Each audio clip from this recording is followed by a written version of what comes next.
Okay, so here's basically how your receiver works. So the whole idea here is if you can't hear what's going on, then you're missing 2/3 of the fun here, right?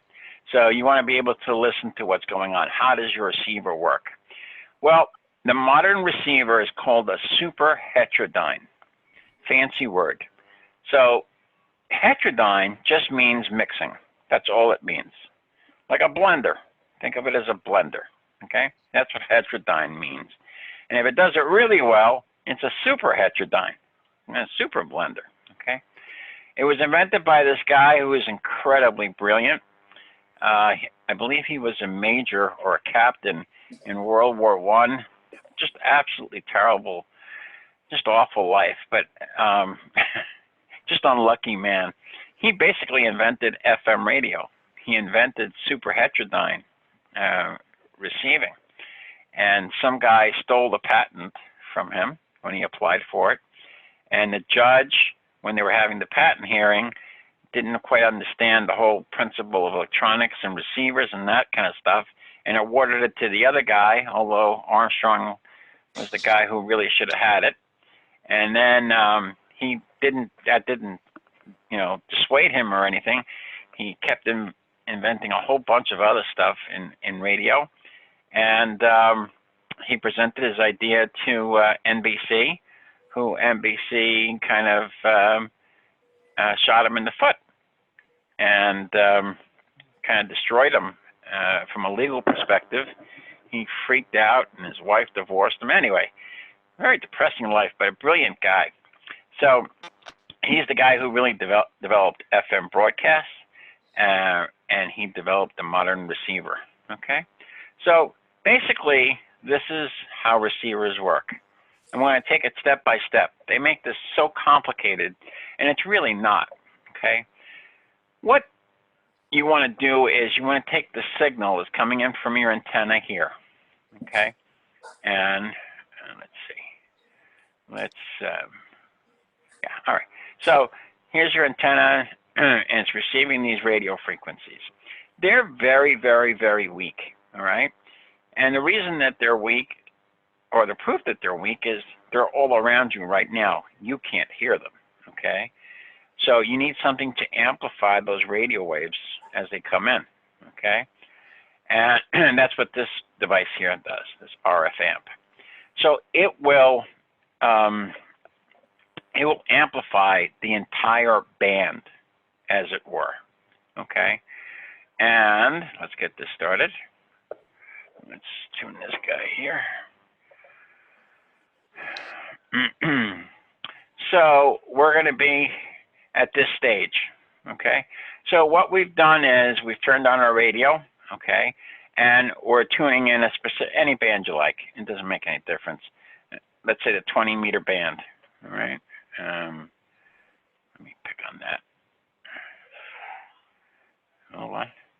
I have trouble with this program switching between the marker and the pointer. All right, so this whole band here, there we go. Come on, here we go. Come on, baby. Switch. All right. So this whole band is where we're at right now. So we've tuned in this whole band, and that's what this RF amplifier is going to do. All right. So it's going to amplify all of these signals for us. We're then going to move over to the mixer. And what the mixer is, and the local oscillator, this guy here, okay? So our oscillators are VFO. So we're going to tune in, okay, any frequency that we want. That's what we're doing. And it'll display here. And what the mixer will do is it will take, so the radio wave that comes in here is the carrier. It's this carrier. It's this frequency. The mixer will then take, when we pick a frequency, it will take the upper sideband, lower sideband, whatever modulation, and combine them together, okay? And it creates a third type of frequency, an intermediate frequency. That's this guy here. Why do we do that? We do that because we're able to filter things out much easier. So basically what we've done is we've taken this analog signal and we've converted it into a digital type of a signal, this intermediate frequency. Not exactly, but pretty close, okay? And then once we have this mixer, so now the signal is mixed in here, we can play with, let's see, we can play with all of these filters here, okay? And we can do things like we can have digital noise reduction, we can have noise blanketing, we can use notch filters down here, okay? There's all different filters, DSP cutoff filters, blah, blah, blah, blah, blah. And the whole idea of all of this is so that we can hear weaker signals. That's the whole idea. Once we've taken and we filtered our signal, we run it through an amp, so we can send it over to our product detector, okay? And then our product detector will demodulate, whether it's voice or it's CW, or in this particular case, they're showing you this beat oscillator. The beat oscillator is used for CW, okay? Because remember, this is almost like a digital signal now. It is a digital signal, actually, and we need to convert it into something that we can hear. So the beat oscillator will actually give you those dits and dots that you hear for CW. This BFO only works for CW. If it's not, if it's another type of RIDI or another type of digital mode or voice, that's what this product detector will do. It sends it out to a final amplifier, and from that final amplifier out to a speaker. Okay? So the whole rigmarole here is so that you understand that it goes through an intermediate step, okay? And the reason that it goes through an intermediate step is so that we can filter it and play with it, okay? So they tell you here, an IF stage is used because it's much higher. It's much easier to create high quality filters and high gain amplifiers at a single frequency, blah, blah, blah, blah, blah. So again, the reason that we use this step, which is what we're trying to do, is because it's actually easier, cheaper. So easier is cheaper, right? It's cheaper and more versatile to do that. Are we okay with all of that? Yes. Joe, quick question. Yeah, sure. At the IF filter, that's where it goes from analog to digital? Actually, it comes out of that mixer. Actually, that's actually done here at this stage right here. Okay. Just before it hits that filter, okay? Right. So the mixer is what takes all of these frequencies and puts them all, blends them all together, okay? And they give you an example down here, all right? So blah, blah, blah, they use the offsets and all of that junk. Not stuff that you really need to worry about too much. But yeah, it's actually done here at the mixer, right here. All right, got it, thanks. Okay. Are we okay with all of this stuff? N2WBLA checking. Hi, good evening. Hello, Joe. Apologies. It seems I didn't send out the invitation, and I apologize to everybody. I did send it out and never left my outbox. Sorry about that. All right. So, any question? So this is just a basic overview of how it works. Okay. So, in case you needed to know, how the whole thing works around. They make it all sound so mysterious and stuff. It's not really. It's very, very simple. Okay. And then FM works almost exactly the same way. So you see that we have our antenna, we have our radio frequency amplifier, that's the whole band. We use a mixer in conjunction with our local oscillator. We tune the station that we want. Here in New York, it's probably 100.3. Okay, it's a pretty cool FM station. We can then apply our filters, such as Dolby and all sorts of different things. And then we add a new component, which is not in AM, which is a limiter, okay? Guitar players know this, okay? It's called a compressor limiter, and it gives it a smoother sound, and it also eliminates static. That's the big advantage of FM over AM, okay? So I'm sure you've all experienced it, and you're in your car. You turn on your AM radio to listen to the news, and every time somebody sneezes, the static and that kind of stuff. You don't get that with FM. Okay, so it uses this limiter, and then it uses another product detector, which also helps to eliminate static. So FM is a much cleaner sound. Okay. All right. So the whole idea for you to know this is so you know that we can apply a bunch of filters. Okay, and a gazillion different filters you can use. Okay, and there's a filter for everything. Now this radio doesn't have too many filters, but I'm going to close it and open up. Hold on, I'll put on the real radio here, my heavy duty guy, and let's see if we can't. This one should have more filters on it you can play with. Hold on, let's turn this on. Hope that it's plugged in. I think it is. This should work. Maybe. Come on, please. No, didn't work. Hold on. So this is my other radio, my KX3, and it's not being cooperative, so we'll give it a second. All right, let's see if we can auto detect where it's at. Come on, wake up. All right, so this one has all sorts of different filters, as you can see, okay? And then you have actually much finer filter controls down here, okay?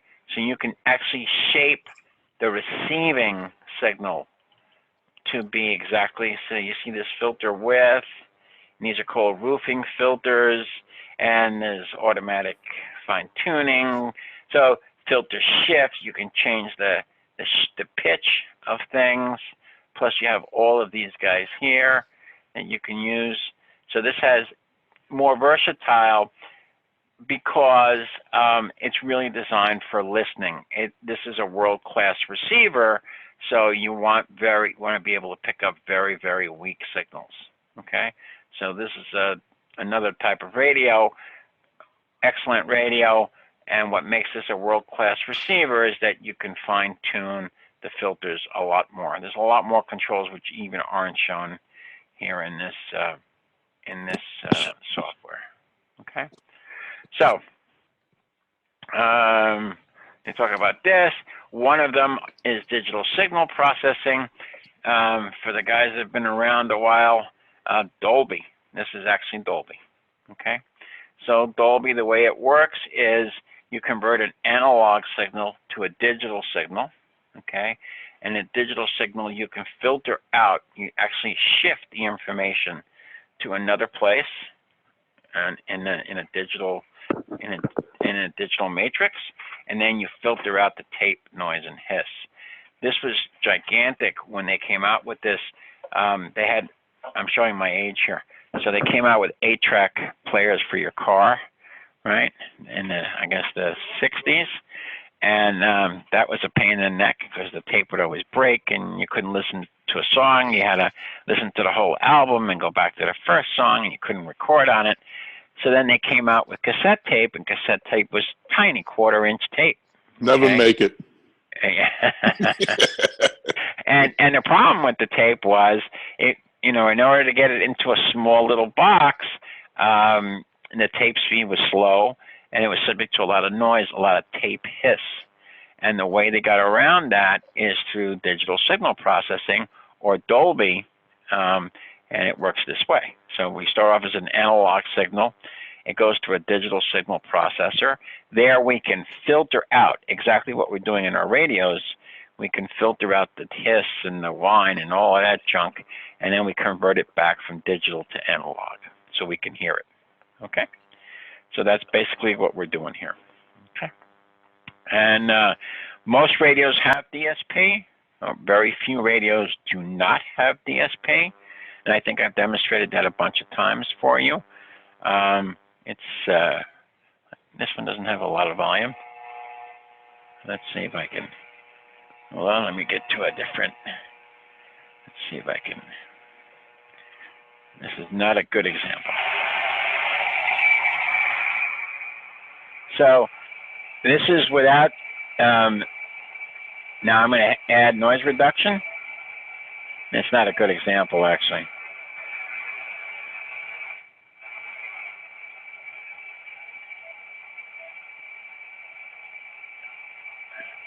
Let's switch to I'll switch to the other one's a lot easier for you to see.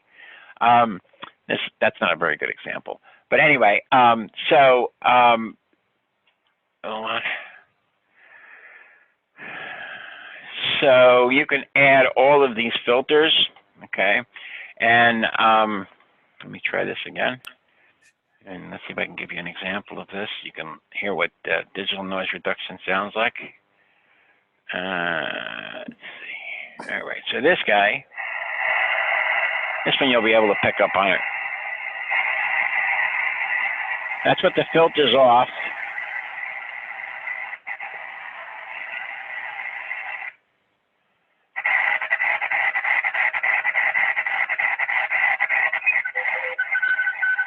And we're going to add the filter.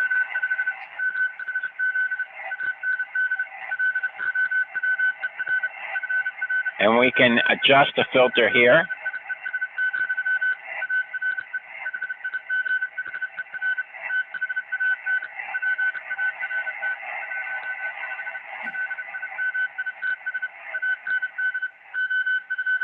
So I've eliminated most of the noise, the background noise. And this is an extreme example because this is a pretty strong signal. But on a weak signal, again, you would play with these, and as you can hear, there's no background hiss or background noise virtually. And again, you play with these, you play with the values, blah, blah, blah, blah, blah, and hopefully you get to hear the signal that you're looking for. Okay? So, notch filtering. So noise reduction, I showed you an example of that. Notch filtering, we can actually eliminate a whole part of the sound spectrum if we want. We can eliminate a whole part of the band if we want. We have crosstalking, and we have spurious signals, and we have all sorts of stuff. So that's what the notch filters do. Audio frequency equalization, EQ, right? So we can give it more bass, more treble, whatever we decide to do. Okay. And the way we do that is we take an analog signal, we convert it to digital, we mess around with it all we want, and then we turn it back into an analog signal. Okay. RF gain, we have gain control, which is on this guy. We should see it. Let's see, where's our gain control here? Okay, this is our mic gain for our output. Okay, and then we also have DSP cutoff here, and we have receiver gain. This is microphone gain on FM. It's not listed here, but we also can adjust the receiver gain to make it more sensitive or less sensitive. Okay, the problem is as we tune the frequencies through the frequencies, we end up with somebody like this. Now, if your Morse code isn't up to speed, this guy's in Arkansas, it sounds like. So we have varying signals. Some of them are weak, and then there's a signal there. You probably can't hear it over the phone. And then we run into this guy, and if we're not careful, it can overpower us and overpower other signals in the area. And that's why we need this automatic gain control. And what that does, it'll adjust the sensitivity of the receiver so that we don't get swamped. Okay? Oh, yes. Could you also use the notch filter to just like find his frequency? Yeah, absolutely. That's an excellent point. Yeah. You can actually tune them out to a large extent. Yeah. So this is the S meter, okay? And that's your signal length meter. And I hope you can see that. Let's see, I don't think we can enlarge this. Maybe we can. No, we can't. So right now, we're at 10 to 20 dB over S9, okay? So this is what tells us our relative strength of signals, okay? And what I need you to know for the exam is, and it's a relative scale, okay? And what I need you to know for the exam is that the S meter, each S unit, is equal to a 6 dB or 4-fold change in signal strength, okay? So each time we go up on the S units, okay, we're increasing the signal strength 4-fold. Okay, it's in your notes. All right, and again, it's a pretty good relative system, and like you can see after S9, right now it's at 10 over maximum. S9 is the maximum. Now it's 20 over, and it varies depending on atmospheric conditions and stuff like that. Okay. All right. Linearity. So we talk about linearity of the receiver, and that's what defines a good receiver. So the ability to handle a wide variety of signal strengths. All right. So it's very simple, very easy to overload a receiver, and the ability for the receiver to handle this overload with using built-in compression and that kind of stuff is known as this linearity. Expensive to do, okay? That's why a Baofeng radio is $24 and a Yaesu, is $300, $400, $500, $600, all right? Because the Baofeng has almost no linearity. So if you get a very, very strong signal, there's a couple of reasons, but about one of the main issues is it doesn't have a lot of linearity. It doesn't discriminate well. It can't handle anything but, cookie cutter type of signals. Okay. All right. HF installation, mobile installations. Do not ever plug your. Don't go out and buy a 100-watt radio, put it in your car, and plug the power into the cigarette lighter. It will ruin your whole day. I promise. The first time you're at 100 watts and you hit transmit, you're drawing like 30 amps. So if you survive that without blowing a fuse, okay, it will burn out your power, the electrical system going to that, the electrical wiring going to that cigarette lighter. It'll ruin your cigarette lighter. It'll put an incredible strain on your electrical system and upset you gigantically, okay? So this is a question on the test. And the question is, should you ever, how should you plug your HF radio into your car? And it's directly to the battery. That's the answer. One of the answers is plug it into your cigarette lighter. No. Don't do that, okay? And if you're lucky if you don't blow a fuse or start a fire in your car, okay? Why? Because we're drawing 20 amps, no problem. At least 20 amps, you could probably go higher. All right, antenna connections, okay. Again, let's be reasonable here, folks, all right? So use the most efficient antenna that you can. Height isn't everything. There's a compromise, right? So we want to make sure that we have, when we get to the antennas, you'll see that there's different ways we can get around the height. Because if we're at 20 meters, right, 20 meters, a full wave antenna would be about 60 feet, 60, 70 feet. So you're not going to have a 60, 70-foot antenna sticking out of your car, okay? So there are ways around it. Make sure that your connections are good, okay? And that's about it, okay? And then the question that they love to ask, they ask it on the technical, they ask it on the general, they ask it again on the extra, okay, is you'll hear this high-pitched whine coming out of your radio. Well, it has to do with your car's electrical system, okay? You need to add a filter.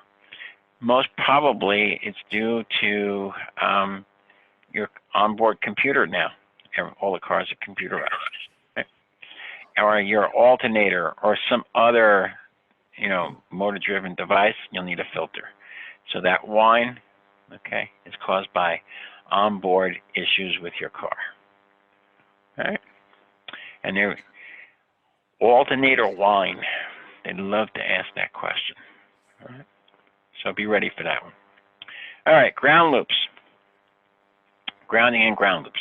So there's in the chapter on safety, which is the last chapter, in this chapter, you're going to learn it all at the same time.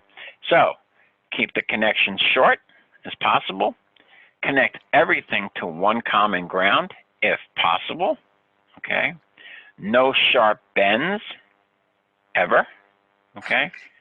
So this is the stuff that you need to know. And this is the stuff that we always want to adhere to. So all of our components are hooked up to a common ground. Okay? And the reason that we do that is because lightning, for example, wants the shortest distance to ground. It will not make a sharp turn. So you notice that this bend here is very, very gentle. Okay? Do not do anything like this, because lightning won't make this turn. It'll go straight to wherever it needs to go to. So you want to be careful with this. Why do we want a common ground? Because there's a phenomenon in electronics, actually in physics, known as the differential of negative ground potential. Big fancy word. Means is we want the grounds to all be equal so that they have the same chance of discharging. So if this ground is higher than this ground, okay, when heaven forbid lightning strikes, it'll get stuck here, and this is where it'll cause a problem. And the problem is magnified because of this phenomenon of differential of negative ground potential. Okay, so instead of 1.21 gigawatts, you'll probably end up with a lot more, ruin your whole day. So you want a common ground so that the ground potential is the same. Okay. All right, and that's it for this. Blah, blah, blah. Okay. RF interference. You will cause RF interference on HF. Take it to the bank. Okay. TVs aren't affected as much anymore because everybody has cable or direct TV or something like that. But it will cause issues elsewhere in your home. Okay. So I wanted to be really cool a couple of years ago, and I bought this this piece of furniture, and I bought this flat screen TV, and the flat screen TV actually goes inside of the furniture. So it's like a server, and you can't tell there's a TV there until you hit this button on this remote, and then the TV just like motor, you know, really like James Bondy stuff, right? However, flaw in the plan here. And the flaw in the plan is if I go to 40 meters to a specific frequency and I hit transmit, the TV comes up all by itself. Okay? And then my wife says, who put the TV up? And then she always puts a dish on top of where it comes out of, and the dish falls and it breaks. So there's always issues, okay? Also, if you use, believe it or not, if you use dimmers, sometimes it'll affect the dimmer when you transmit, okay? So you have to be careful with that. And there's different types of interference. Overload, we don't get that too much anymore. And I'm in a pretty congested area here in Hicksville, so I don't have anybody complaining too much to me. Okay, this is what I get more of. Okay, I can freak out my computers. We're big on keeping air filters in the house because I have a lot of allergies, and if I hit the right frequency, my air purifier motors go crazy, that kind of stuff, okay? And yes, you can buy filters for them to get them out, okay? Harmonics can occur, and rectification, you can affect other receivers and that kind of stuff. So just be aware of that. Arcing, if there's any kind of open connection, you'll hear that, all right? Anytime you apply power, you'll hear a buzzing and a big clunk. So, all right, and then they go over this stuff. Pretty simple. Okay. Any questions on this stuff? The most common solution is ferrite beans or cores. So when you buy a new TV or buy a stereo, I'll have one for you here next time. They give you this plastic thing, and it's got two halves to it, and then you close it. You're supposed to put it over the power cord and then snap it shut if you get RF interference. That's ferrite core to prevent the filters, to prevent the RF interference. Okay. All right. Any questions? We got through that one. Good. All right. Digital modes. Okay. So digital modes, the stuff that I really need you to know, everything you need to know for the exam is in the study sheet. Okay. So this is the technical stuff that you're going to need to know for this. Okay, this part here. Okay. So look at it, and it's just, unfortunately, it's one of those, you just got to study it and know what it is. Okay. So basically what they're telling you is, where are the digital modes located? Where are they going to be? Okay. So if we look at this one, for example, 20 meter RIDI, it starts at 14.070, 20 meter, and it'll go, so right around here. All right. And that's where, if we're lucky, maybe, and we start tuning, we can start picking up RIDI. There's a RIDI signal right there.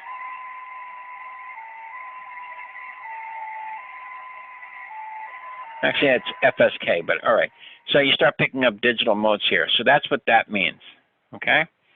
So, all right.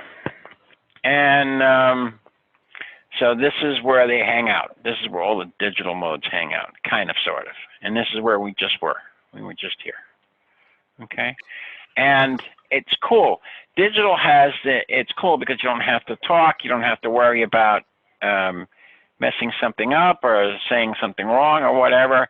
You type everything. I don't know if I gave you guys a demonstration on RIDI, but if I didn't, I certainly have one for you next time. What I need you to understand about whenever you use digital modes is there's a million different protocols you can use. Think of protocols as languages, okay? And they all have a different purpose. So here they talk about the WinLink system for email, okay? And they use RIDI. That's one. This is the oldest one, okay? PSK31 has some error correction, Pactor and Winmore, okay? You can read about this. Not a lot of stuff here on the exam. I just want you to know that it exists, okay? Packet radio, increasingly becoming more popular, okay? And you can trade computer files, you can trade all sorts of stuff, okay? There's a million different digital modes you can use. They all have a purpose, okay? Contesting has its own digital mode. If you want to send forms like Excel spreadsheets and stuff, they use a separate one. So there's a million different formats you can use. How do you change them? Very simple. Let's go to the, let's go back to the map here. Hold on. So it's as simple as hitting a button. So you're on your program. Obviously, you need to interface this with your computer, okay? And then all you need to do is decide which one you want to use. Just go here, and you can pick any one of these. So Contestia, that's a format. Look at all the different types there are. There's like a gazillion of them, okay? And each one has a whole bunch of different variants depending on what you want to do. And how do you know which one you want? Okay, great question. Nobody asked me, but I'm going to tell you anyway. After a while, you just get to know you can hear them after a while. Like this is their version of PSK. PSK 31 is the most popular. And after a while, you can even see it in the waterfall here. And they all have a kind of a distinct signature. And after a while, you can pick up what they're doing. All right. So, and you can actually see it. Let's see. And the computer will start decoding them.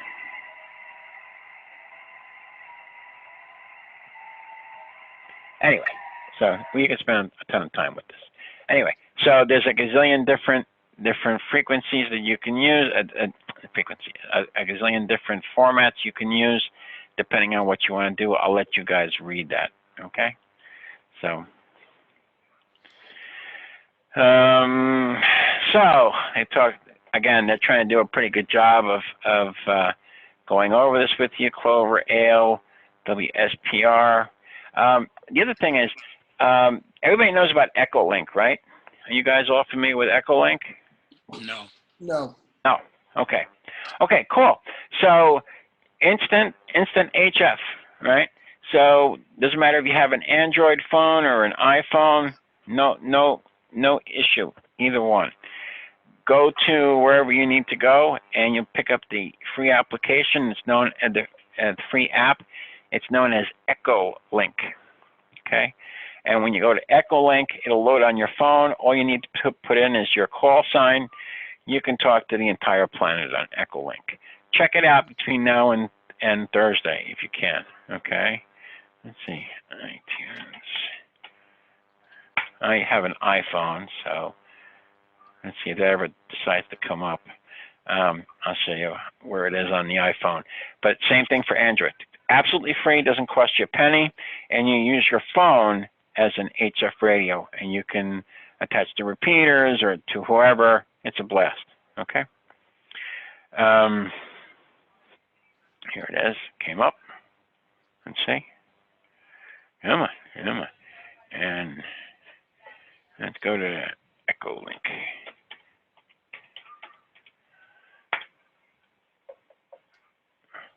Here it is, Echolink, right here. And it's free, okay? And just click on it and enjoy it. It's really that simple. And that's So the way it looks like. Is there any limitation for a general versus a technician license for that? In here? No. Yeah, okay. Why? Because you're not actually tuning the radio, you're not outputting any power. What you're doing is using a digital signal to attach to a local repeater, okay? Great. And that's how they get around that. Great. Okay? So, yeah, as most repeaters, I shouldn't say most, a great deal of repeaters have Echolink. Limark certainly does, okay?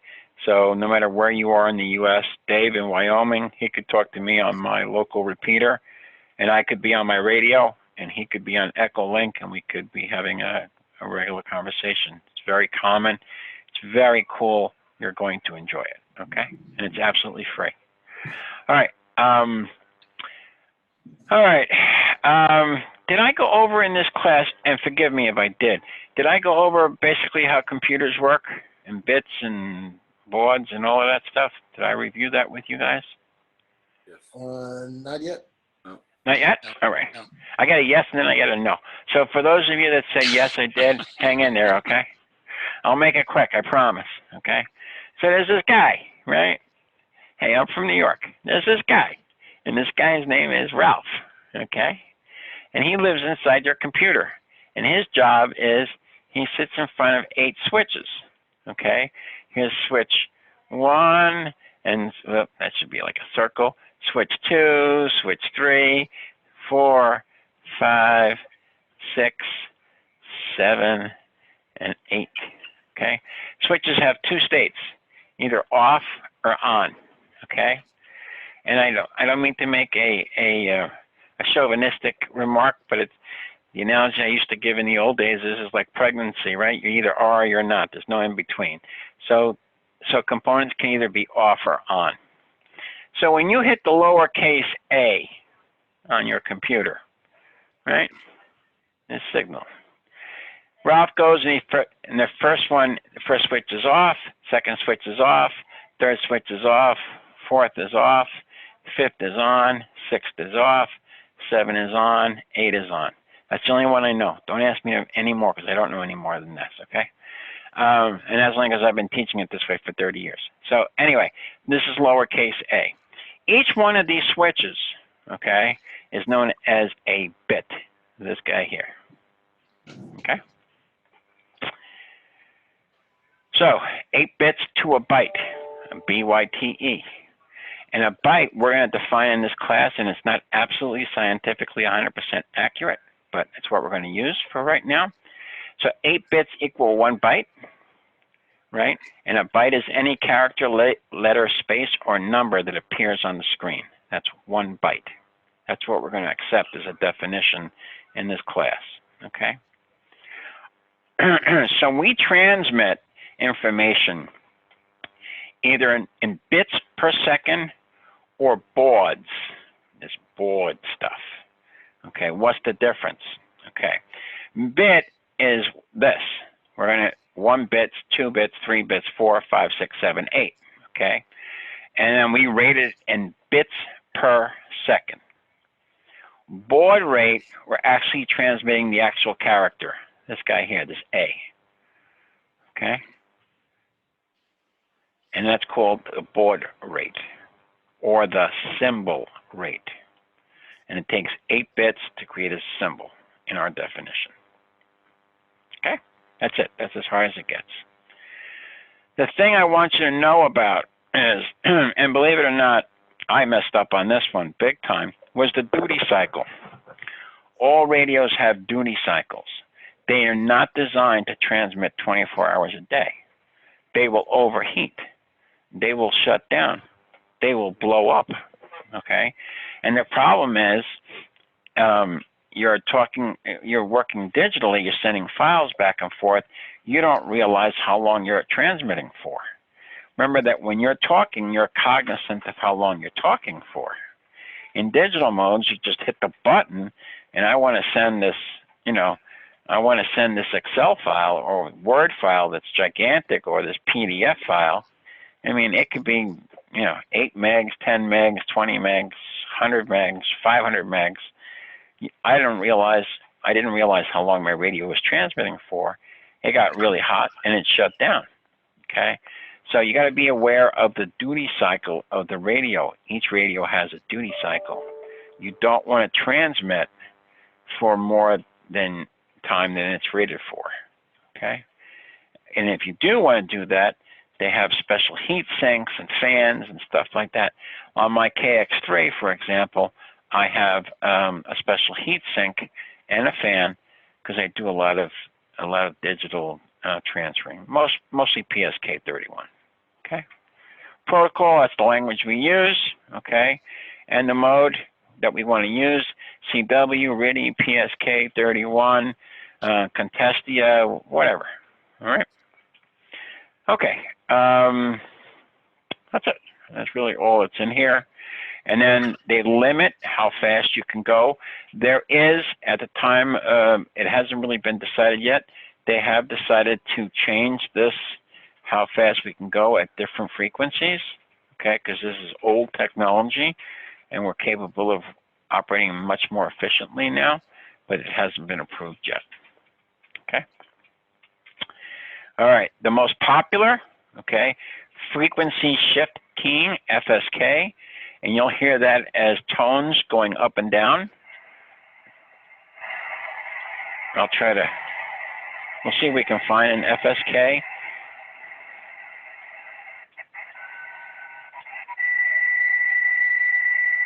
Now that's a continuous tone. I don't know if you can hear that.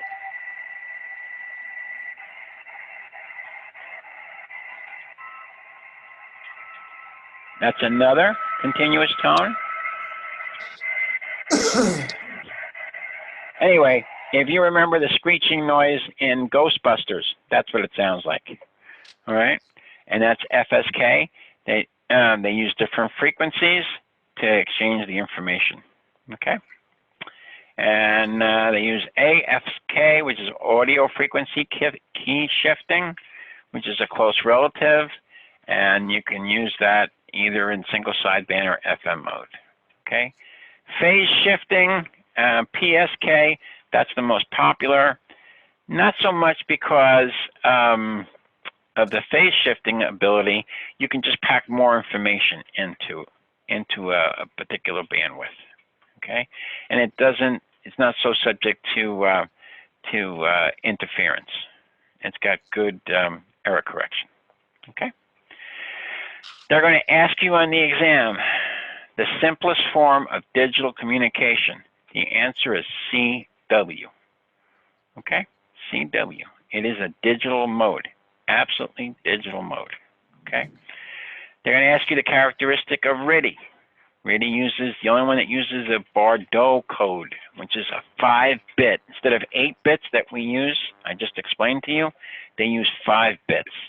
Okay. And the reason that they did this, so RTTY is the old telegraph, teletype days. Those things that look like typewriters that made the devil's own noise when it was transmitting and receiving. Okay. So it uses this Bordeaux code. I have to explain. I can't help it. It's the engineer in me. So forgive me. You know, I'm gonna explain this to you. So Ralph, right at that keyboard, he's got 8 switches. 1, 2, 3, 4, 5, 6, 7, 8. Right? The switches can either be on or off. Right? How many combinations are there? Well, the law of permeation tells us this has 2 possible states, on and off. This one has 2. This one has 2. So it's 2 times 2 times 2 times 2, or 2 to the 8th power, and that number happens to be 256, all right, which is a magic number for computers. Our computer guys will tell you that, okay? So on your keyboard, and you'll see all those keys, and you'll say, hey, there's no 256 on here. There's only 26 letters in the alphabet. And my response is, yeah, but you have lowercase a, uppercase A, you have all those special numbers and doodads, and you know, if you hold down the control key, and you get a whole, so there are 256 possible combinations. In the old days, where they were actually looked like typewriters hooked up and they were transmitting information, they didn't need 256 characters, they only needed 5. So Ralph had an easier job. He only had 5 to play with. This is Bordeaux code. There were less characters to play with. That's why it's known as this Bordeaux code, and it only uses 5 bits. I don't want to go into the mathematics of computer science, but that's the reason. Sorry. All right. I needed to explain that. Can't help it. All right. Anyway, they talk about error correction. So this is they use. And this is how they discuss Bordeaux. It's not on the exam, but I just needed you to know. There were less keys on the old teletype keyboards than there are in the modern computer. Okay. Okay, MFSK, again, packing more stuff into that varying frequency so we can transmit information faster. Okay. In a more compact space, and they talk about Olivia. Okay, that's a protocol. They use MT63. That's another protocol, and they use Varicode. Okay, uses very short codes. Excellent, very fast, very efficient. Okay, PSK31, probably the most commonly used digital mode around. Very narrow bandwidth, doesn't take up much space, and very fast, and it has error corrections. So it's pretty robust. Okay. Packet radios. So basically, it's exactly like we send information on the internet. Okay. So when we send packets, we're sending little packets of information. If you're not familiar, computer guys, please forgive me. I do not mean to oversimplify this. Okay, so I send a message, right? Hi, Joe. right, on my computer, right? So what happens in my computer, and the computer guys are cringing here because I'm not really doing this correctly. The little envelopes, each letter is a little envelope, okay? And we call them packets because it takes too much effort to call them envelopes. So we call them packets, okay? We send packet after packet after packet until all the information passes. Same deal when we use our radio, okay? So the first packet is, hello? Is this the party to whom I am speaking? Am I getting this to the right person? Whether it could be everybody on the planet, or it can be the protocol, or it could be all sorts of information, okay? Hi, I'm PSK31. Hi, I'm Olivia. Hi, whatever, okay? And then once that's established, I send my data. That can be whatever length I want it to be, and then a trailer to make sure that the information that I sent was correct. And that normally has error correction on it, like CRC error correction. There's different methodologies for error correction. Okay.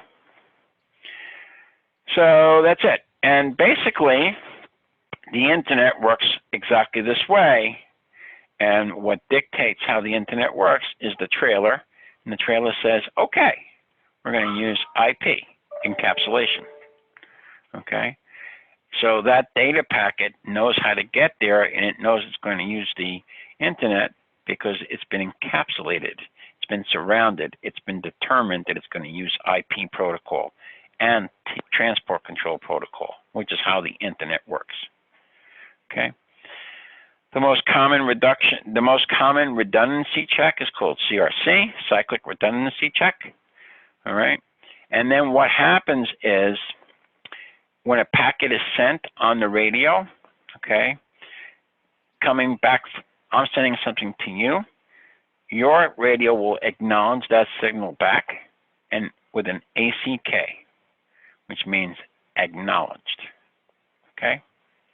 If something went wrong and didn't work, and we're transmitting PSK31, your radio will transmit back to me NAK, not acknowledged. Okay, so ACK, everything is okay. NAK, nope, something went wrong.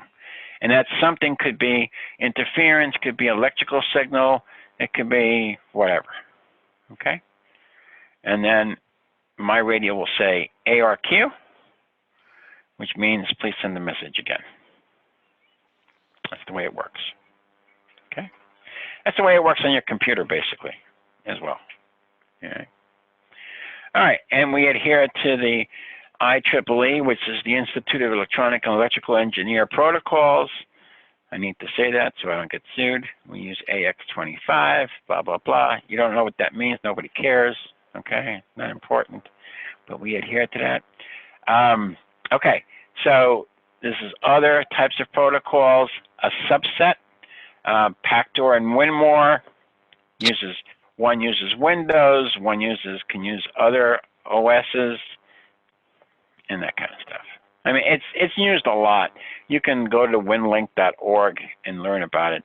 It's really pretty cool in case of an emergency and the internet is down. We can send email exactly the same way we send email now over the internet, but using radio, which means you can add attachments, exactly the same, right? The only thing is, instead of being plugged into the internet, you would be plugged into your radio. Using a device, in my particular case, I use a thing called Signal Link, a little box, okay?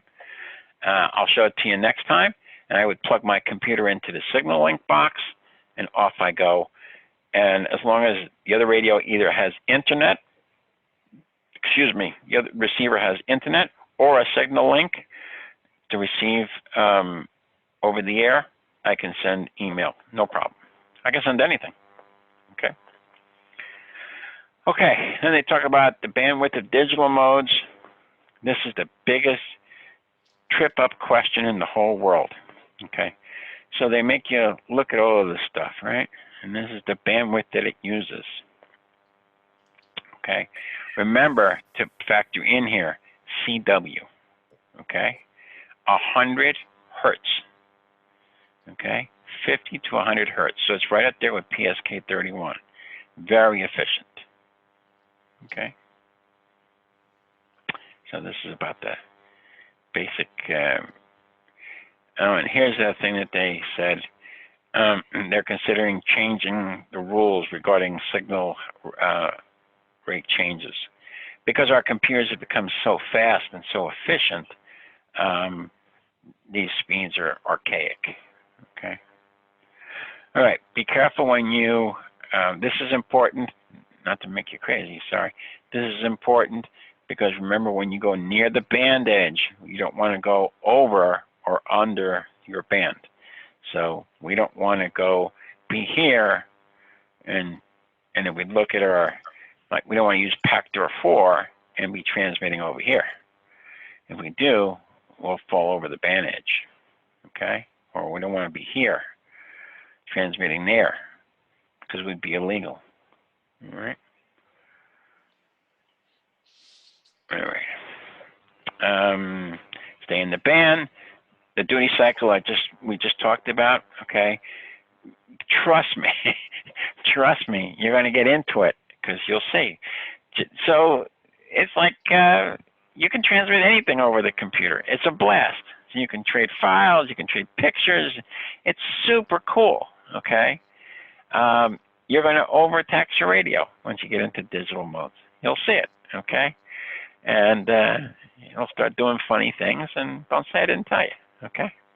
All right, cool. Signal quality, the signal quality is dictated by the waterfall to a great extent. So as we go through the bands, and let's see, I'm not going to find anything, of course, but as we go through the bands, you'll see the stronger signals have a little bit thicker line going through them. Let's see if I can find something. Hold on. Let's see if I can go to.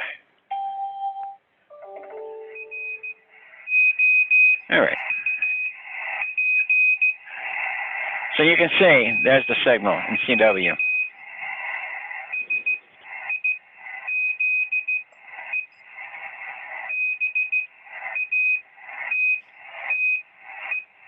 So you can see the difference between just noise and the signal. And as the signal gets stronger, you'll see it hits us a little bit harder, and the signal gets a little bit thicker, and you can also pick it up here.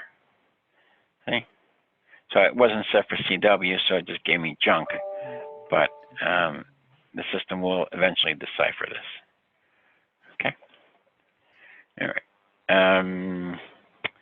ALC, automatic level control, and digital modes. Yeah, okay.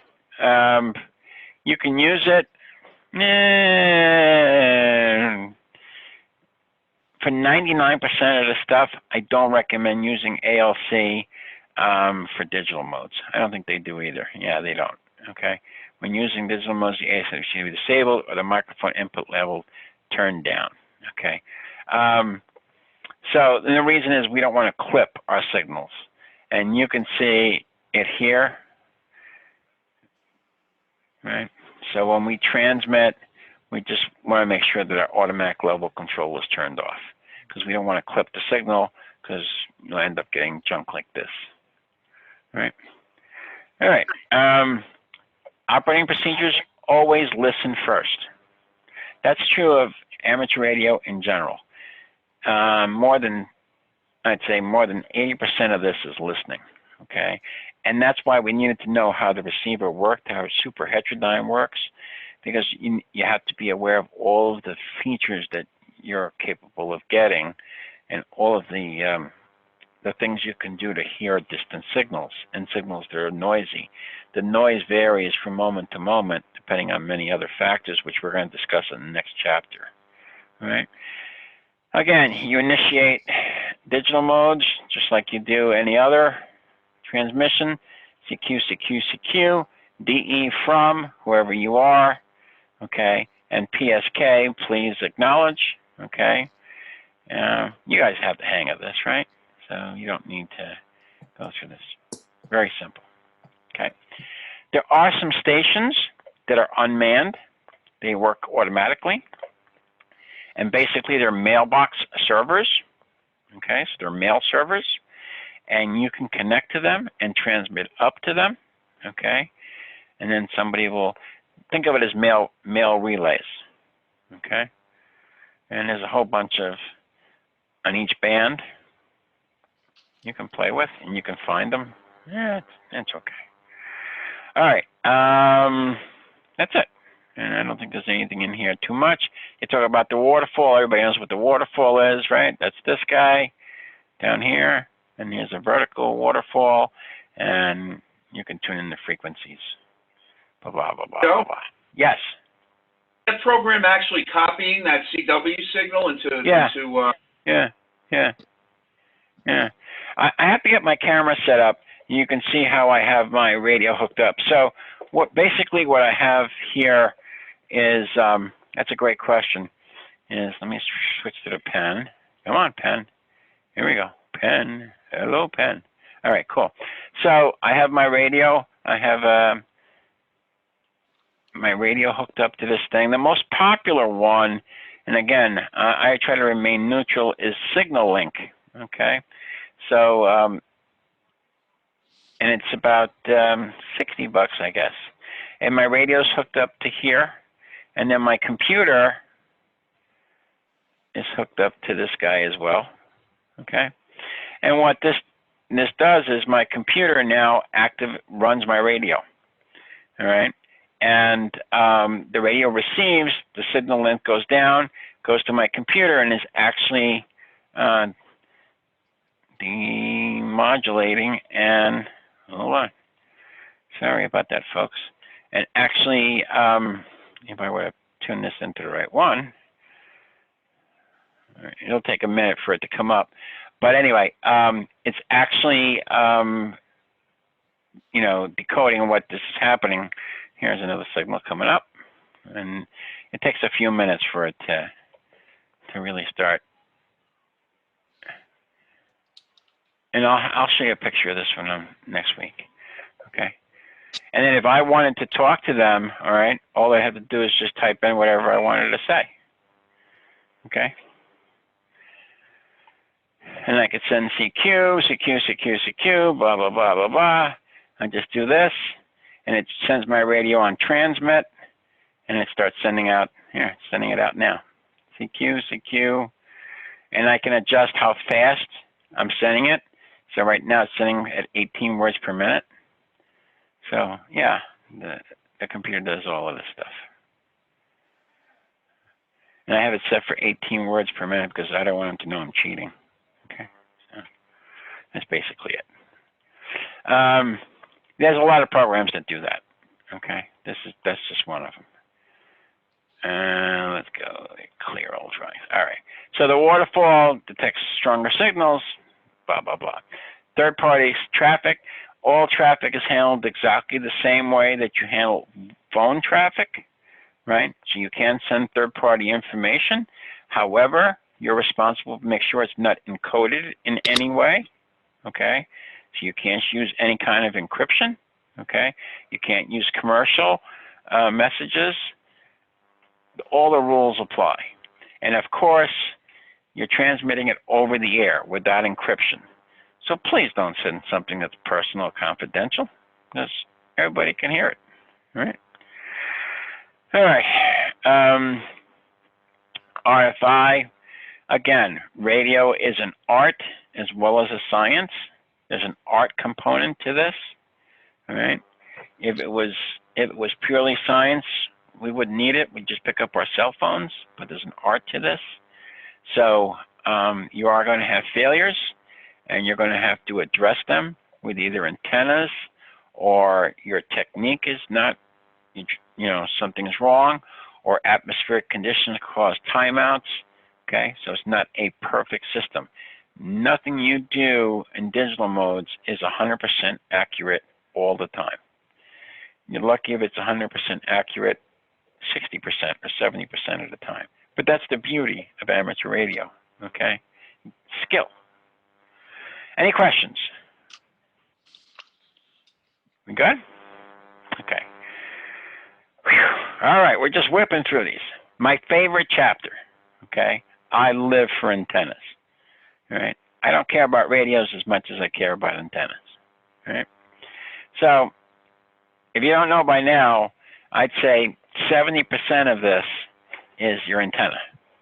I'd rather have a really good antenna and the world's worst radio than the world's best radio and a crummy antenna, all right?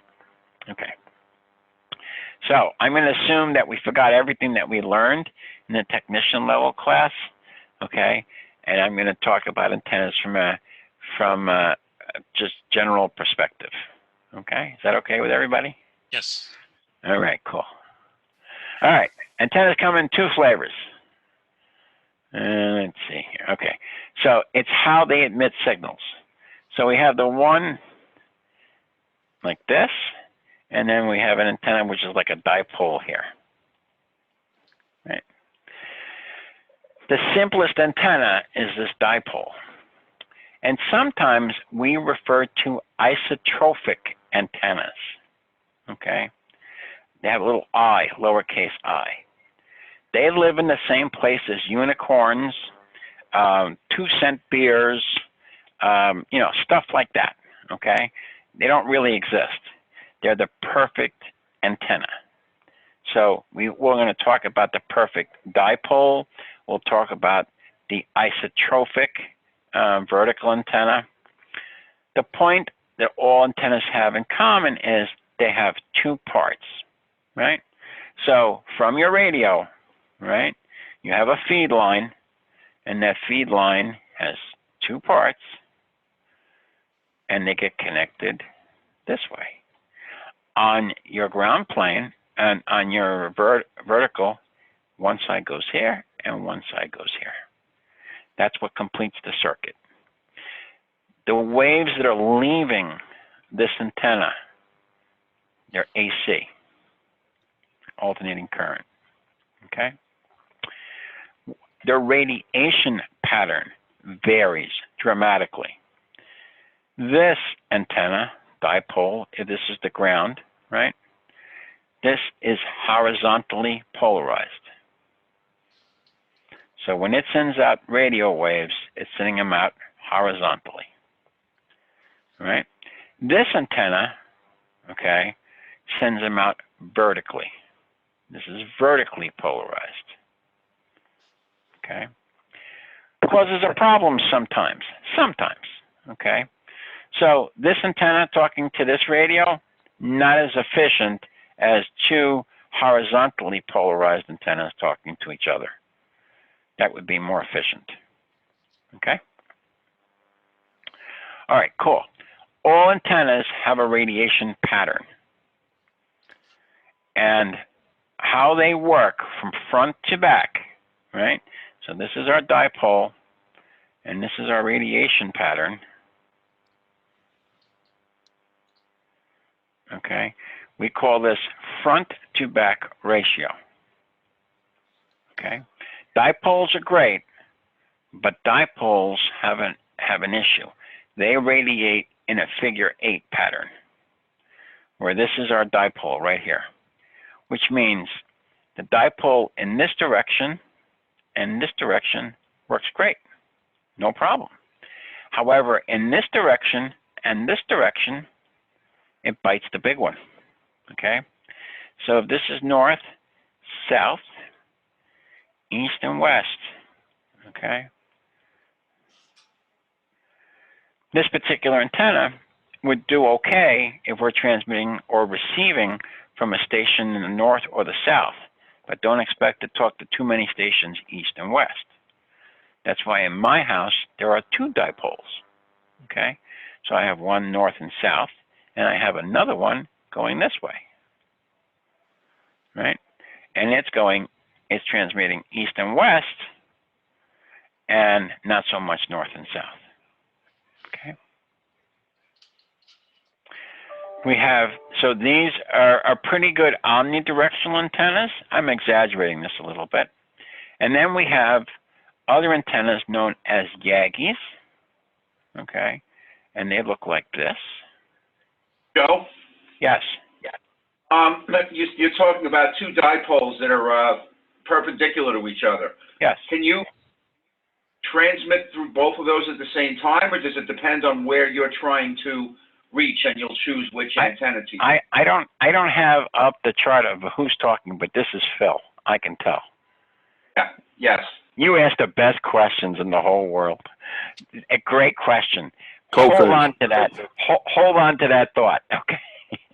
The answer is no, but yes. The answer is no, but yes. No, you can't. You can't at the same time because think about it. You have the best world too, Joe. So. I love your questions. Okay, so hold on to that question. So we have these omnidirectional antennas that have a pretty good general radiation pattern. Remember, I'm exaggerating this a great deal, okay? It's not quite that bad, okay? And then we have directional antennas. And these are a blast to make. And you can make them out of PVC and a measuring tape. So you can make this for under $5. It works great. It works awesome, okay? Now, these were invented by Dr. Yagi, okay? And Dr. Yagi, brilliant Japanese engineer. These have a tremendous radiating pattern like this, okay? So it looks like this, and here's the antenna, right, pointing this way. So they have a great forward lobe. They reach very, very far, but nothing behind them. You get nothing back here, zippo, okay? These are excellent for talking to the International Space Station or satellites because they're so efficient forward, you know, that you can actually easily talk to the International Space Station. And these are handheld for the most part, okay?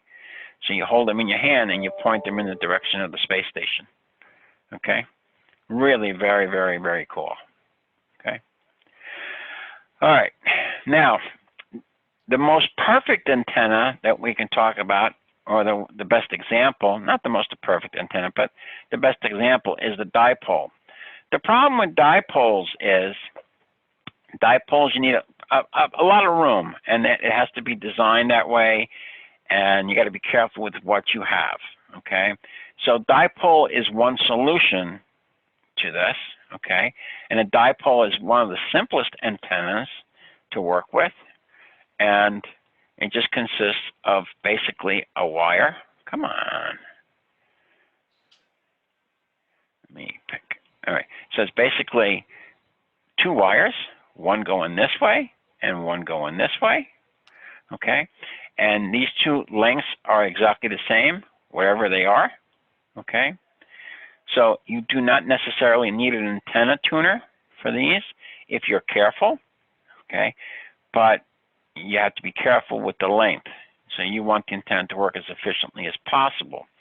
So for example, if we wanted to talk on 30 meters, all right, we would have, for a full wave one, we would have to multiply that by 3.28, right, because that's a meter. And whatever that comes out to be, I'm not going to do the math, but whatever it comes out to be, that would be the total length of the antenna. Half of that, let's do the math. I can't help it. So 3.28 times 30, I get 98.4 feet. So let's round it off to 98 feet, right? So 98 feet would be the total length of the antenna, all right? And half of that would be here, and the other half would be here, right? And then you'd have a dipole that works at 30 meters, all right? However, it's a pain in the neck to now take this down. If you want to switch to 40 meters, all right, you'd have to have a different length. Or if you switch to 20 meters. So we have antenna tuners, which we talked about, and I think I gave you a demonstration of one. And what they do is they electronically cut the antenna or they lengthen the antenna, all right, to make them efficient and make the circuit resonant, okay? So this is a full wave antenna. Each component, each side of the dipole is half a wavelength. And that's the secret, okay? And that's why it's so easy and easy for it to be resonant. Okay. All right. Any questions on the dipoles? All right. Let's see. They should talk about. So this Hey, is the Joe? radiation pattern. Yes.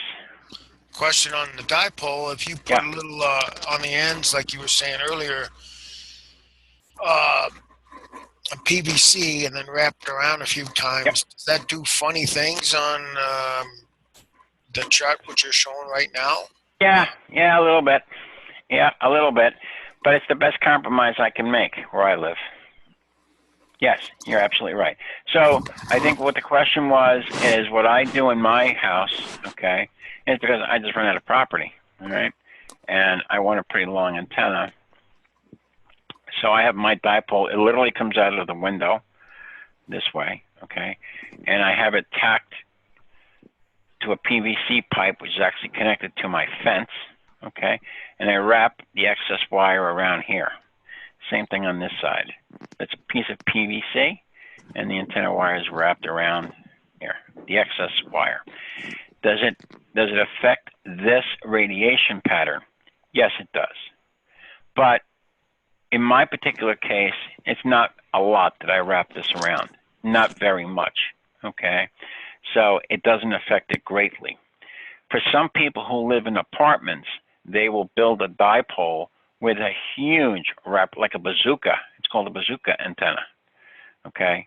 And they'll wrap most of the antenna around a PVC or other non-conducting element in the middle. And here's the other side. And they'll hang it out a window.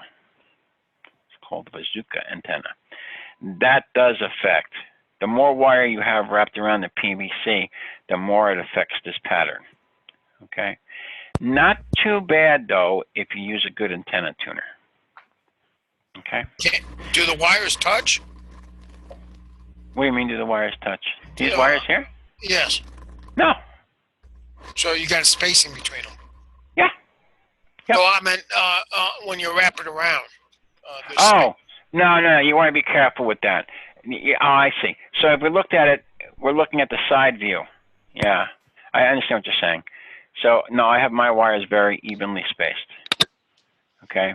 And the reason is because when I hit transmit at 100 watts, which I never do at 100 watts, but it doesn't matter. At 100 watts, this starts to get warm. And if I had one wire on top of the other, first of all, it would be almost like a dead short for it. Remember, it's alternating current, right? And it would get hot and it would feed back into a high SWR and back into the radio. So I do have them spaced. I'm exaggerating this. They're one very close to the other, but they're not overlapping. That's the trick. I got a question. Yes, sir. Okay, I know you'd use twin lead or ladder line up to the, I guess what is called the balun. But from that point on, what type of wire is actually used? Is it like anything? You can use stranded? anything. Yeah, you can use whatever pleases you. Whatever pleases you, depending on how much power you're going to put out, right? So I'm a QRP guy, so I never go higher than, on a really bad day, 10 watts. So I use anything. I use whatever I have handy. Speaker wire, Radio Shack speaker wire sometimes. Sometimes I just use whatever is on sale. Just to say, if you were to use, let's say, bell wire, then you're really narrowing your spectrum, or opposed to like 2-watt wire. Well, I think the question is, I think your question is, how thick should the wire be? Correct. Okay, so it depends on what you're going to do. So if you're going to be transmitting at 100 watts, for example, then I would try to pick the thinnest wire you can get away with. Okay. The thick wire, the electrons are going to have a little bit more trouble getting through. You can't use really super heavy duty, wire in there because the electrons are going to have more trouble getting through. You're going to tax the radio. Will it blow anything up? I don't think so. I don't think it's really going to hurt anything, but I think you'll just get a more efficient antenna. I think the thicker the wire you're going to get, the higher your SWR, which we'll talk about, is going to be. going to be harder to control the SWR. If you had a long length of wire, just a TW wire wouldn't apply because over such a long span, it would probably snap, correct? You're one step ahead of me. Yes. What happens is the impedance starts to skyrocket. You know, Okay. and you're going to, yeah, you're one step ahead of me. Yes, excellent question. So anyway, let's go back to this for a second, and then we'll talk about random length antenna wires. So this is looking up from outer space, and we're looking down right here to the middle of my yard, okay? And this would be the radiation pattern, okay, of the average dipole. And it does look like a figure 8, okay? That's not to say, okay, remember this is huge, right? Huge. And a good day, if I'm careful, I mean, this forward lobe can easily exceed 3,000 miles, all right? So the fact that this isn't transmitting so much here side to side, it still can do a couple hundred miles on a good day, all right? But there is a limitation on dipole, okay? This is what it looks like from the side, all right? Also, there's one major rule for antennas. There's only one rule. And, well, actually, there's 3 rules. I shouldn't say that one. 3 rules. And the 3 rules are altitude. The second rule is altitude. And the third rule, that's altitude also. Okay? So, this is the antenna in space. It's radiating omnily. And if this is the plane of the Earth, it's radiating into the ground as much as it is into space. So you want this antenna, this is the physical wire, you want it to be up pretty high, okay? So that you're not just transmitting into the Earth. If you are very close to the Earth, you will cancel out this antenna. Its magnetic signature will cancel itself out.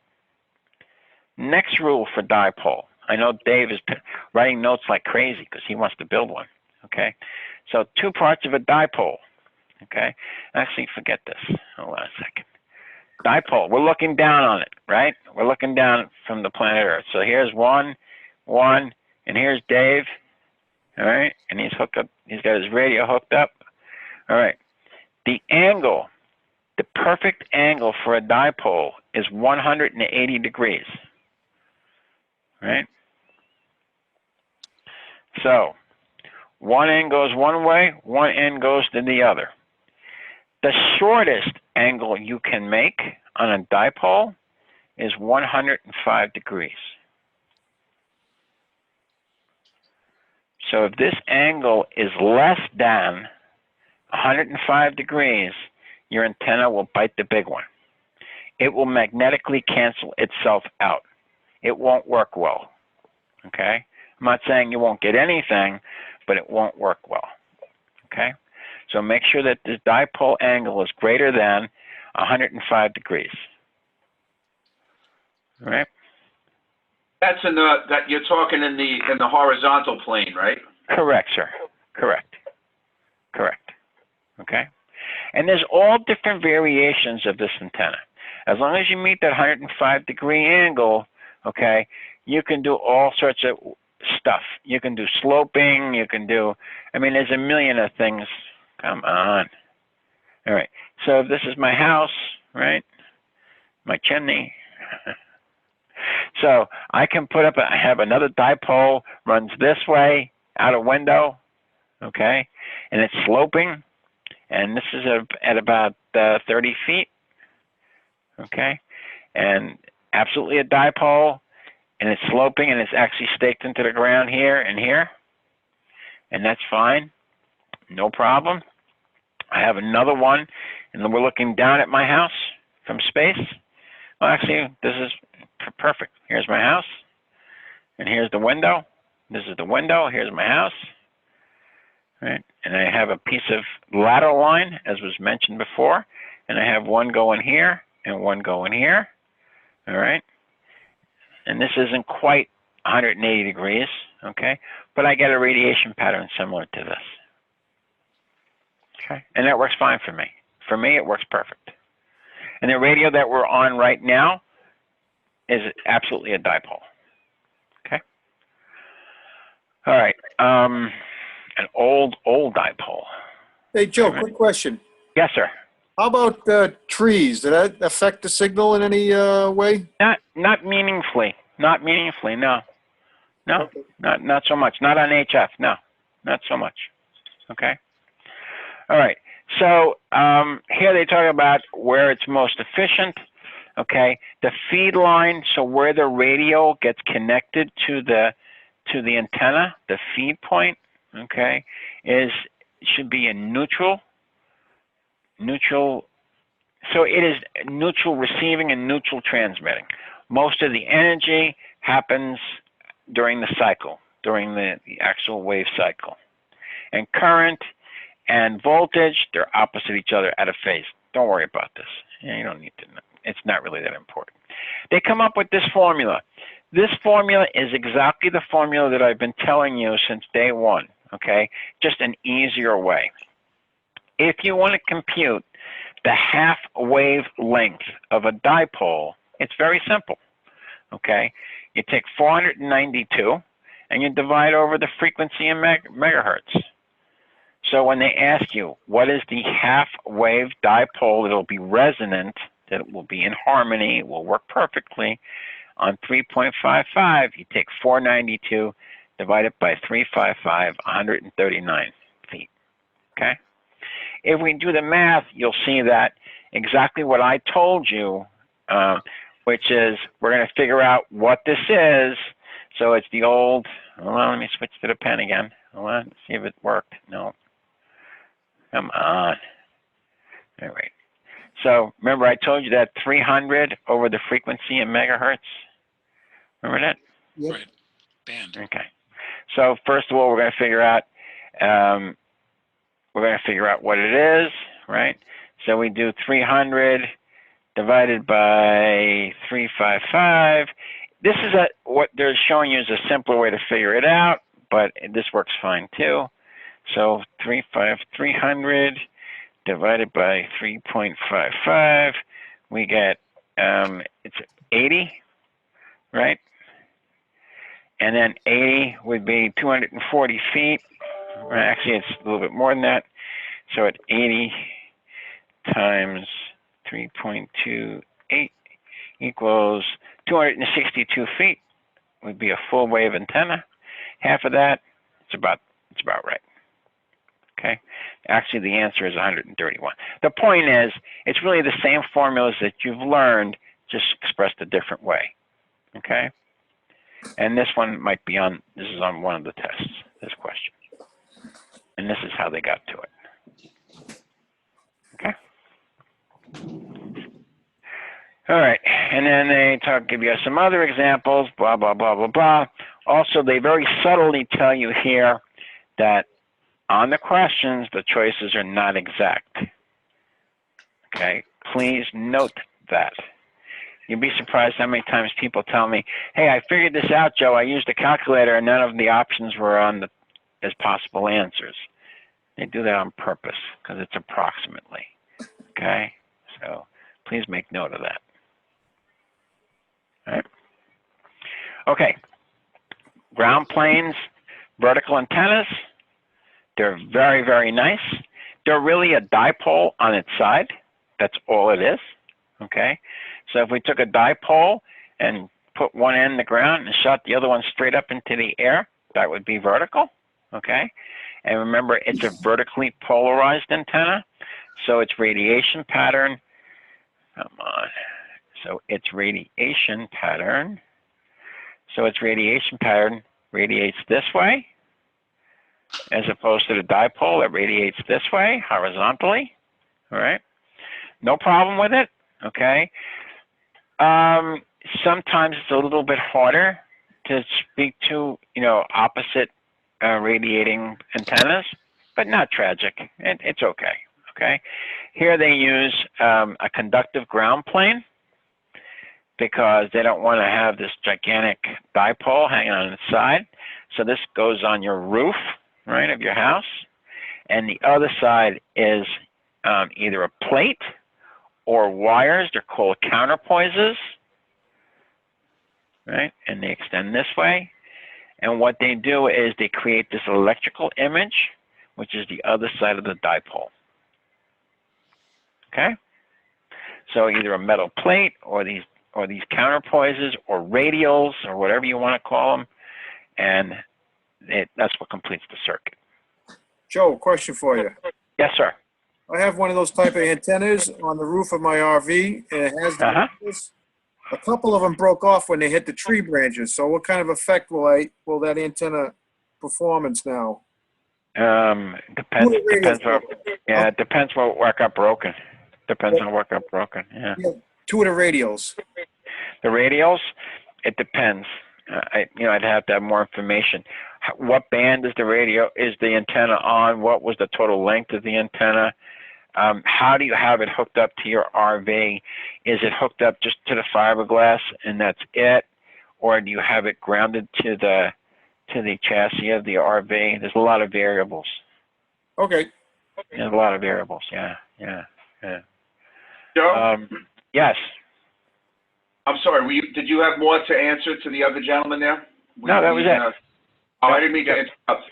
Yeah, I was on the TechNet the other night, and I was asking about an inverted V dipole, okay, which my understanding is that that's got to be like a 90 degrees deflection between the two elements, right? Like at least, yeah. And Dick, I guess it is, that runs the TechNet.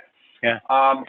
Saying that there's another way to do it where you could actually have the two elements absolutely vertical and have them end fed. And I was not quite understanding his answer, but he said it's a better radiating pattern, but impedance goes way up or something. Yeah, like that. yeah. We're going to talk about that in 2 seconds. Okay. Yeah. Hold on to that. All right. Cool. So, all right. So, on the ground plane antenna, you have to be careful with the radials, okay, because they are the other half of the antenna. Okay. Very, very important. Okay. And you got to be careful how make sure they don't droop and make sure that you're at the right angles and blah, blah, blah, blah, blah. The point here being is you always need two sides to the antenna. Don't forget your radials. When you get your QST magazine, become a member of ARRL, they will sell you this perfect antenna, never requires a radial. And my answer to that is bullshit. Anyway, so the answer is all of these antennas need two sides somehow. What Dick was talking about, okay, is you can have, it is a dipole in essence. Be it for me to ever contradict Dick. If you don't know who Dick is, tune in. If you go to limark.org, Sunday nights, 8 o'clock Eastern time, right on the home page, you'll see you can tune in to our TechNet. So this TechNet is listened to by a gazillion people worldwide. Dick is one of the most brilliant engineers. He has like 150 patents. Super brilliant guy. He gets a little carried away with the explanations. They get a little super technical, way above my pay grade, okay? And what Dick was talking, I'm sorry? I said mine too. That's why I had to try and get a little clarity. Yeah. So what Dick is talking about is, so if you look at, so Phil, our marine guy, right? So Phil, so on your boat, right, you have a marine radio, and it's just a fiberglass whip straight up, right? Right. Okay. It's not. Okay. It is not. So if we took Phil's antenna and we just magnified it, what's going on inside of it, okay? It's actually a dipole, all right? We have one side here and one side. It's really two wires in here.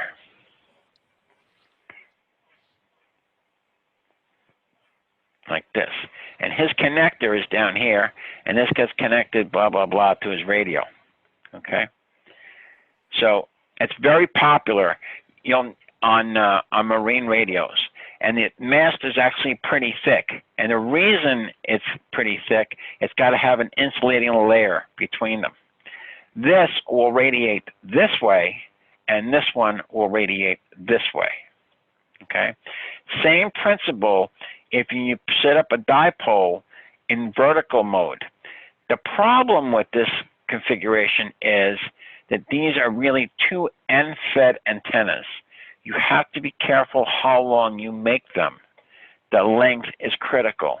After a while, the impedance starts to increase geometrically, not arithmetically, and your radio won't be able to handle it, okay? You'll blow up your radio. That's the disadvantage. A regular horizontal dipole, much more forgiving, okay? You can be off by a lot, and your radio won't squawk about it. End-fed, random length antennas, not so much, all right? Well, you'll see that in a second, okay? Okay, mobile FH antennas, blah, blah, blah. Okay, so in your car, you can use a thing, loading coils. It's a little box in the middle. They wrap the wire around.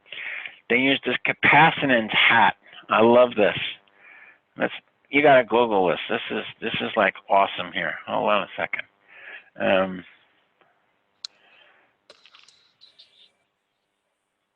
And I'll show you what they look like. Okay, this is it. These are the capacitance hats. Imagine having this at the end of your mobile radio antenna. This guy right here. Okay, you wouldn't be able to pick up a date if you were John D. Rockefeller, man. Okay, it's not happening. But that's a way to get around the length required for HF on mobile rigs. These capacitance hats. Okay, this is a coil here, this guy here. So here's a combination of both the best worlds, right? And come on. So you have this coil, and what they do is they wrap. So this is wire just wrapped around in here. You go halfway up, and then you have the capacitance hat, which acts as a capacitor. That's all it is. But don't expect to win any popularity contest because that ain't happening. All right. All right, anyway, so just wanted you to see what that looked like. Come on, come on, come on. Here we go. I can't believe I have so much trouble with this. Come on, switch. All right, cool. All right, so this is what the meat of we were all trying to get to. Random wire antennas or end-fed antennas, okay? But before we talk about that, and they don't want to talk about this too much. Actually, we'll talk about it after we talk about this. So remember I told you the 3 rules of antennas: height, height, altitude, altitude, and altitude, okay? And here they have this chart, okay? And this is in tenths of a wavelength, right? So if we were at 2 meters, okay, this is 0.1 of that 2 meters, 0.2 of that 2 meters, et cetera, et cetera. The point here is, as the height of the antenna increases, the first couple of feet or inches, depending on the band that you are, the impedance skyrockets. It just goes straight up. I mean, that's as pretty straight up as you can get. And then it peaks, okay, at about 1/3 of a wavelength, and then starts to come down, all right? And this is the area kind of where you want to be, where things stabilize. So the point of this chart is height is everything, okay? And you'll get much better performance if the antenna is higher off the ground than if you have it close to the ground. It can short itself out, okay? As a matter of fact, they tell you that here. At ground level, the antenna is effectively shorted out by its electrical image because all antennas radiate in opposite directions to each other, okay? Let's see, did they talk about, all right, so here, this is how height affects the radiation pattern, okay? So many things affect the radiation pattern, height being one of them, how you at what angles you put each side of the dipole, that affects it, okay? Effects of polarization, they go through that. All right, and let's talk about this end-fed antenna, which they don't talk about, and I hope Dick isn't listening. No, Dick can listen, okay. So, what I use for when I go out, I take my radio, my KX3 outside, okay? And I hook it up to a thing called a bound. Actually, in this case, it's called an un, okay? And what this is just something to a transformer, if you will, okay? An inductor or two inductors. And they're just going to match the radio to the antenna, okay? To make it balanced. I don't want to get into that too crazy, okay? But anyway, so this is just a piece of wire, all right? And has a little fishing weight here at the end, and I throw it up into a tree. It can be any length that I wish, okay? However, I need to have an antenna tuner, an LC circuit here. And what it's going to do is it's going to try to match the length to whatever band I want to be on. The problem is that these random length antenna wires are end-fed.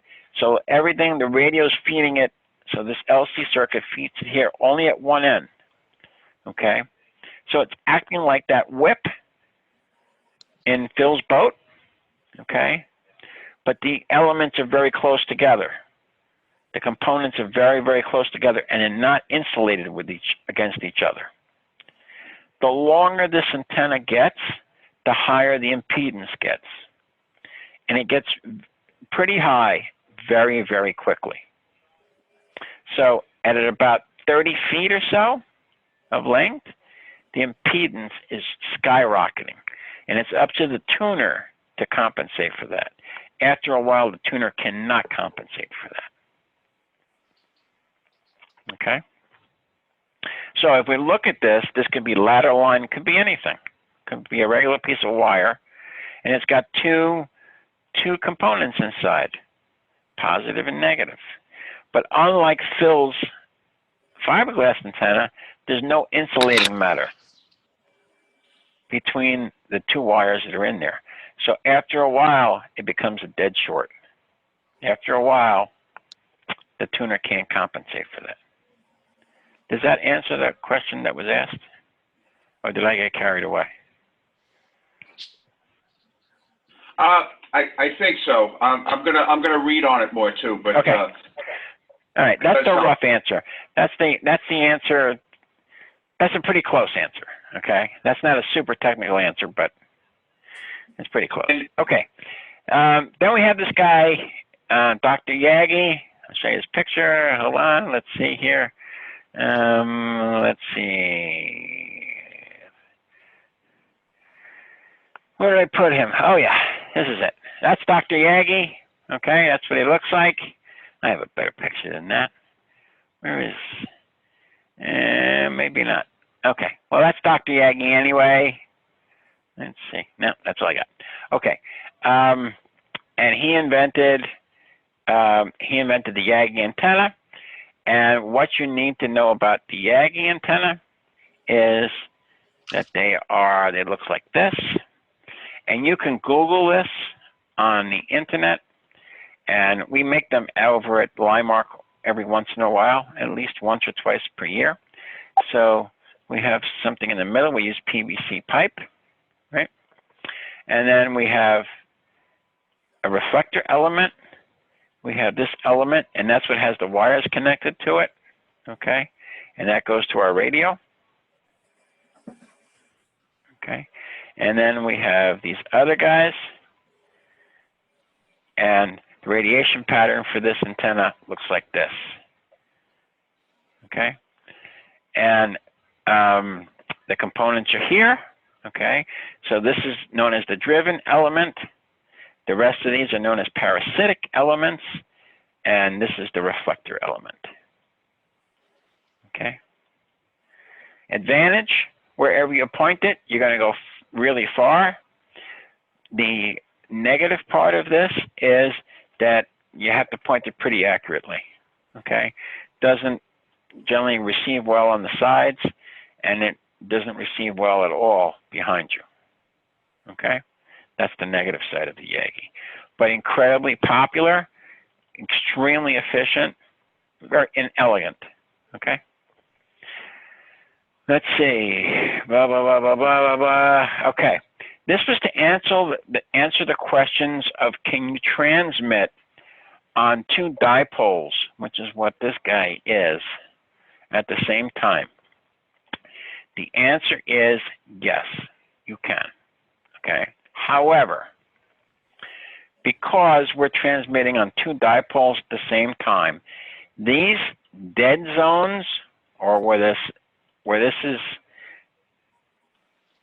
it says signal cancels, they're really dead, Phil. They're really, really dead. Like they approach zero. Okay, I see. Okay, so the answer is yes. However, remember that since you're splitting the signal now through two dipoles, if this was just a regular dipole, the radiation pattern would look like this. You'd have more forward and more rear radiation pattern. Now that we've hooked up two more, okay, the total radiation pattern is less, okay? And these dead zones, they totally cancel themselves out. They will really be dead, like nothing. And it's frustrating because this could mean it's not very far by the time you receive. So if you're talking to Australia, okay, seriously, you're talking to Australia, and one guy lives 5 miles from the other guy in Australia, and they both have identically the same radio and the same antenna, okay, you'll get maybe this guy and this guy, you won't hear in 1,000 Right. years. He's in the dead zone. Yeah, it just works out that way, you know. So that's the problem with that. So generally, I do not, okay. So generally, I have a switch on my desk, and then I switch from one dipole to another, okay. All right, let's see. Yagi construction, blah, blah, blah. We talked about it. Again, it's still basically a dipole, but it's a dipole on steroids. All right, so if you look at this, this looks familiar. So this looks like our dipole. And then this is our driven element. And behind it, we have our reflector. God, I hate this. Come on, come on, come on, come on, come on. Come on. So back here, we have our reflector, right? That's another element. This is the one that's attached to our radio. And then our directors and the other parasitic elements, they go this way. But basically, look at that. See? It's really a dipole. And a dipole with attitude. Okay. How does that reflector work? Is that grounded? I mean, how does that have any kind of electrical characteristic? It's the distance. It's the distance between. Hold on, I'm trying to switch pens again. It's the distance between the driven and this reflector.